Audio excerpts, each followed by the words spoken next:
Good morning everyone, welcome to new blogs. I hope आप लोग बहुत ही अच्छे होंगे।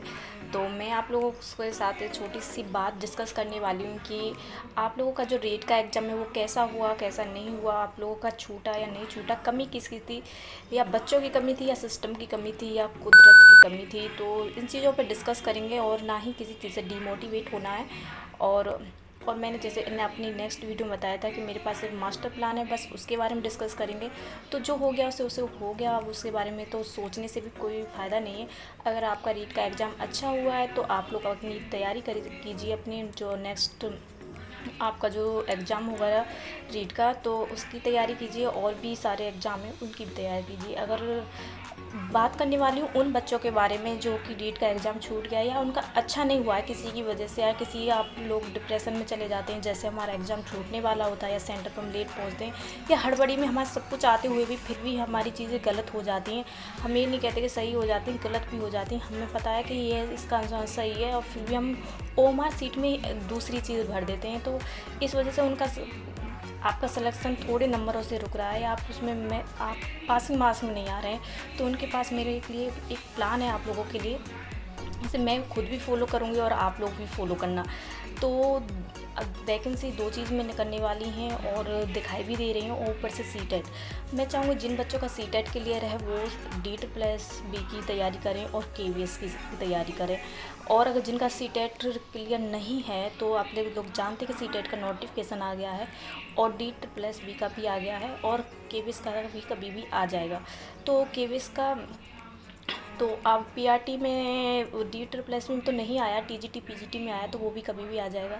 आप लोग तैयारी स्टार्ट कर दीजिए। अगर आपका ये सोच रहे हैं कि हमारा तो वो क्या बोलते हैं सीटेट है, वो बिल्कुल भी हमारा तो क्लियर है नहीं, तो हम कैसे भर सकते हैं। तो मेरे पास आप लोगों के लिए एक आइडिया है। तो आप लोग दोनों चीज़ पर फोकस कीजिए, आप अपने सीटेट पर भी फोकस कीजिए और केवीएस पे भी फोकस कीजिए, जिसमें आपका को ये लगे कि चीज़ दोनों पर फोकस करनी है। और थोड़ी आपको एक्स्ट्रा मेहनत करनी पड़ेगी इस चीज़ के लिए, और पर हाँ, मेहनत दोनों के लिए करनी, ये नहीं है कि आप लोगों को एक चीज़ पर फोकस करनी है। पहले आपको सीटेट पर फोकस करनी है थोड़ी एक्स्ट्रा, और फिर उसके बाद केवीएस पर। दोनों के लिए इक्वल टाइम देना है। और सीटेट तो पहले भी आप पढ़े होंगे, तो आपको बस ये गलती सुधारनी कि हमारा सिलेक्शन कहाँ होने से रुक रहा है और हमारी कहाँ पासिंग मार्क्स है जो हमें पीछे खींच देती है, जहाँ हमारे नंबर कट जाते हैं, वो किस चीज़ में कमी है, बस आपको उस चीज़ में वो सुधारना है। और जो बाकी के आपका जो टाइम है वो बस आपको केवीएस पर लगाना है। और डी ट्रिपल एस भी आप भी लगा सकते हो आपको अगर अच्छी लग। वैसे जॉब दोनों ही बहुत अच्छी हैं और आप दोनों के लिए प्रिपेयर करें, और भगवान करे किसी ना किसी एक में तो सिलेक्शन हो ही जाएगा। तो दोनों के लिए प्रिपेयर रहें। और पहले तो सीटेट पे भी फोकस करना पड़ेगा, बस उस पर इतना फोकस करना है कि आपका सिलेक्शन कहाँ होने से रुक रहा है, मतलब आप कहाँ पास होने से रुक रहे हो, बस उस पर ही फोकस करना पड़ेगा। जो अपनी गलती है वो सुधारनी पड़ेगी, और तो कुछ ज़्यादा है नहीं उसमें वो सुधारने के लिए। बस आपको वो चीज़ें सुधारनी पड़ेंगी, थोड़ी एक्स्ट्रा मेहनत करनी पड़ेगी, कुछ ज़्यादा वो नहीं है कि ऐसा नहीं होगा।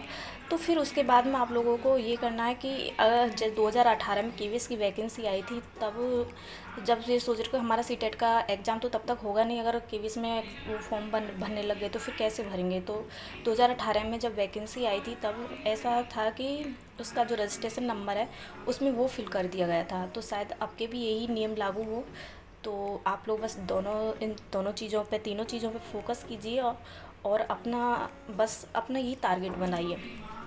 अगर टारगेट और के साथ चलोगे तो सारी चीज़ें बेटर हो जाएंगी। और बस उस गलती को सुधारो जहाँ मतलब आगे बढ़ने से रुक जाते हैं, पासिंग मार्क्स से रुक जाते हैं। अब पासिंग मार्क्स नहीं, बस आपको नंबर लाने हैं अच्छे, कि मैं पासिंग मार्क्स नहीं है, हमें नंबर अच्छे लाने हैं, इसके लिए पढ़ाई करोगे। ये नहीं कि आपको पासिंग मार्क्स चाहिए हम बहुत खुश हो गए, उससे कोई फ़र्क नहीं पड़ता है किन्हीं चीज़ों से जो आपको रोकती हैं लाइफ में। बस आपको सीटेट में तो अगर पासिंग मार्क्स मिलेंगे वो भी चल जाएगा, पर केवीएस और डी ट्रिपल एस बी में तो थोड़ा कंपटीशन हाई है, तो चीज़ें पढ़नी पड़ेंगी डीपली। तो आप लोग बस उस पर फोकस कीजिए। और बस सीटेट पे तो बस मैंने आपको बता ही दिया कि उन चीज़ों को सुधारो जो गलती कहाँ कर रहे हो आप लोग, जो आपका पासिंग मार्क्स से भी कम नंबर रह जाता है। तो बस यही था मेरा मोटिव आप लोगों को बताने के लिए, बस कि मैं मोटिवेशन कर सकूं आप लोगों को। बिल्कुल भी परेशान होने की ज़रूरत नहीं है। अभी सुपर टेट का तो कोई भरोसा नहीं है कि कब आएगा सुपर टेट, और शायद हो सकता है 2023 में, 2022 तक में तो कोई चांस नहीं है। और अभी शायद इस पर ऊपर कोई काम भी नहीं चल रहा है। तो हमें 2 वैकेंसी नज़र आ रही हैं, तो हमें बिल्कुल भी नहीं छोड़नी है। हमें बस 1 वैकेंसी की ज़रूरत है, ना कि इतनी सारी कि हमें इतनी सारी भरनी है, बस 1 वैकेंसी की ज़रूरत है। और कंपटीशन तो तुम्हें पता है कि थोड़ा हाई होने वाला है, तो अच्छा है आप पहले से ही तैयारी करते रहें और प्रिपेयर रहें अपनी उसके लिए कि कभी भी एग्ज़ाम कंडक्ट हो और हम उसके लिए पूरा एफर्ट डाल दें। तो आपको तैयारी करने का मतलब समय आ चुका है, अपनी तैयारी लग जाइए अपने करने के लिए। और कोई ज़रूरत नहीं है अपना कि डिमोटिवेट होने की, तो कोई चीज़ ही नहीं है यहाँ पर। हाँ, तो प्रिपेयर रहिए अपने हर चीज़ के लिए। तो मैंने आपको बता दिया, यही मास्टर प्लान था मेरा। मैं आप लोगों को ये बताने वाली थी कि आप लोगों को कैसे तैयारी करनी है, कैसे नहीं तैयार करिए। मैं भी अपनी तैयारी इसी तरह से करने वाली हूँ जैसे मैंने आपको बताई है। तो चीज़ें होती रहती है लाइफ में, और कोई चीज़ें होती है जो पीछे खींचती हैं। हमें पीछे नहीं जाना है, आगे जाना है। उन चीज़ों को छोड़कर हर कोई, ये नहीं कि आपकी लाइफ में ही टेंशन है, सबकी लाइफ में टेंशन रहती है और सबकी लाइफ में काम रहता है। आप लोगों को यही बताना था मुझे, और ये वीडियो बनाने का यही मेरा मोटिव है कि क्या क्या मैं एक हाउसवाइफ हूँ। हाउसवाइफ की इतना मोटिवेट कर सकती हूँ आपको। जब मैं खुद रह सकती हूँ तो आप क्यों नहीं रह सकते हो। और ख़ासकर ये उन लेडीज़ों के लिए जो घर में काम करती हैं और आप ये सोचती हैं कि हम तो कुछ कर नहीं पाएंगे, हम तो घर में रहते हैं और काम करते हैं, बस अपने लिए टाइम नहीं निकाल पाती हैं। तो अपने लिए तो टाइम निकालना पड़ेगा, कैसे भी निकालो, वो आपके ऊपर है। बस टाइम निकालना है आपको। सपने आपने देखे तो आप ही पूरे करोगे उन्हें, और आप कैसे भी टाइम मैनेज करो, टाइम तो मैनेज करना पड़ेगा ही। फिर जब आपकी जॉब लग जाए, खूब आराम से सोना, जो भी करना वो करना। थोड़ा अब अपनी नींद को थोड़ा सा चुराना पड़ेगा। जो आपको कम सो लो, कोई फ़र्क नहीं पड़ता इन चीज़ों से लाइफ में। जब जिस दिन आप कामयाब हो जाएंगे, उस दिन आपकी सक्सेस मिल जाएगी, तो उस दिन एक अलग ही बात होगी, खूब पूरी नींद पूरी करना। तो बस उन महिलाओं के लिए यही कहना है, उन लेडीज़ों के लिए, कि आप बिल्कुल डीमोटिवेट ना हो। घर पर रहकर भी बहुत पढ़ाई कर सकती हैं। मैंने जो भी एग्ज़ाम निकाले हैं, मैंने सिर्फ सेल्फ स्टडी से निकाले, ना ही मैंने कोई पेड कोर्स लिया है, और ना ही मैंने कोई, बस मैंने सिर्फ फ्री में ही अपनी जो क्लासेज हैं वे वही ली हैं, जो जो फ्री और कॉस्ट है, मैंने वही क्लासेस ली हैं। और मैंने ना कोई पेड कोर्स लिया है, ना मैंने किसी से कोचिंग गई हूँ, ना किसी कोचिंग सेंटर से कोई कोचिंग ली है। जैसे मैं आप लोगों को बता देती हूँ। और जो काम होता है वो आपकी सेल्फ स्टडी से ही होगा। जो भी एग्ज़ाम आपका क्रैक होगा वो सेल्फ स्टडी से ही होगा। ये नहीं कि आपकी ना कोई, चाहे आप उसमें 1 लाख क्यों ना फीस भर दें, वो भी आपका एग्ज़ाम बिल्कुल क्लियर नहीं करा सकती जब तक आप बिल्कुल सेल्फ स्टडी नहीं करेंगे।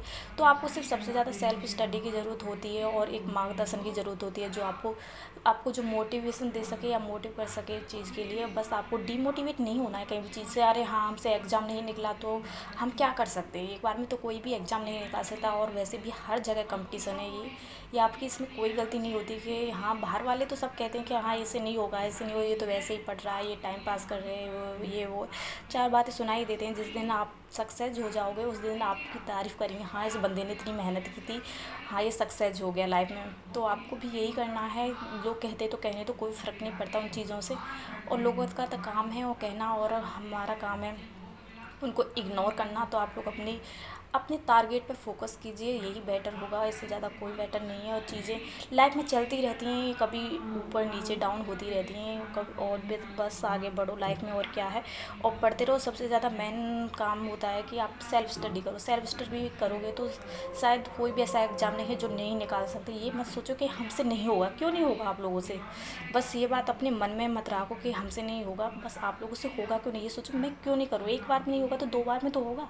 बस आपको अपना सिलेबस कंप्लीट कीजिए, अब जो भी करना है वो लग जाइए बस पढ़ने के लिए। आपको ज़्यादा टाइम भी नहीं है, और 2-2 3-3 चीज़ों पर फोकस कीजिए। कोई ना कोई तो निकलेगी, एक ना एक, ये नहीं कि नहीं निकलेगी, तो ज़रूर निकलेगी। आप लोग मेहनत करोगे उसके लिए, दिल से प्रिपेयर रहिए, मन से करिए जो काम करना है। ये नहीं कि हाँ सिर्फ परिवार वालों को दिखाने के लिए करना है कि हाँ ये बंदे, अरे ये हमारे बच्चा कितना पढ़ रहा है, ये मत दिखाओ किसी को। बस जो भी काम करना है ना, अपने मन से करो, और मन से करने की ज़रूरत है आपको। मन से करोगे तो शायद तभी संभव हो पाएगा। अपने आप से झूठ मत बोलो कि दूसरों को दिखाने के लिए पढ़ रहे हो, नहीं। अपने आप को पढ़ना है अपने लिए, दूसरों के लिए नहीं करना है कोई भी चीज़। लिए करना है जो भी तुम्हें करना है, ना दूसरों को दिखाना है।